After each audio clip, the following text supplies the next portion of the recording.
सॼे मुल्क जी मेहड़ में बक़ायदे मिलत जाफ़रिया पाकिस्तान सैयद साजिद अली नक़वी जी हुकूमत मेहड़ में शिया उलमा council Pakistan तालका Mehar जाफ़रिया students organisation Pakistan तालका Mehar पारा मरकज़ी इमाम बारगाह का मौलाना मुजाहिद हुसैन चांडियो, मौलाना मुश्ताक अहमद चांडियो, मुख्तियार सिंधी, मौलाना जवाद अली भुंड, मीसम अब्बास जोयो, रिजवान साजिदी, साजिद अली असगरी, खालिद हुसैन खोसो, सोहेल मीरानी, साबिर हुसैन खोसो बेंजी अगवाणी में मरकज़ी इमाम बारगाह का हथन में प्ले कार्ड खड़ी एहतजाजी रैली कढी वई। एहतजाजी रैली दुआ चौक, मच्छी मार्केट, सब्जी मंडी, सब्जी मार्केट खां थींदी घंटाघर चौक पहुती, जिते अॻवान ख़िताब कंदे चयो त क़ाइदे मिलत जाफ़रिया पाकिस्तान सैयद साजिद अली नक़वी जे हुकुम खे लबैक चवंदे इसराइल जे ज़ुल्मनि ख़िलाफ़ फ़लस्तीन ऐं ईरान जी हिमायत में रैली कढी वई आहे। इसराइली जारियत नाक़ाबिले बर्दाश्त अमल आहे। इसराइली उम्मत मुसलमान जो दुश्मन आहे जेको बेगुनाह फ़लस्तीन ऐं ईरान ते ज़ुल्म करे रहियो आहे। इसराइल ख़िते में अमन जी राह ते वॾी रंडक जो सबबु बणिजी रहियो आहे।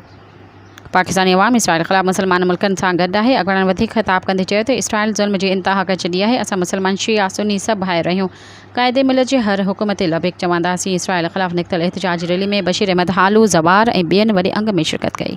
सब्सक्राइब कयो अवामी न्यूज़ HD खे ऐं ताज़ा तरीन ख़बरुनि लाइ ॾिसंदा रहो अवामी न्यूज़ HD।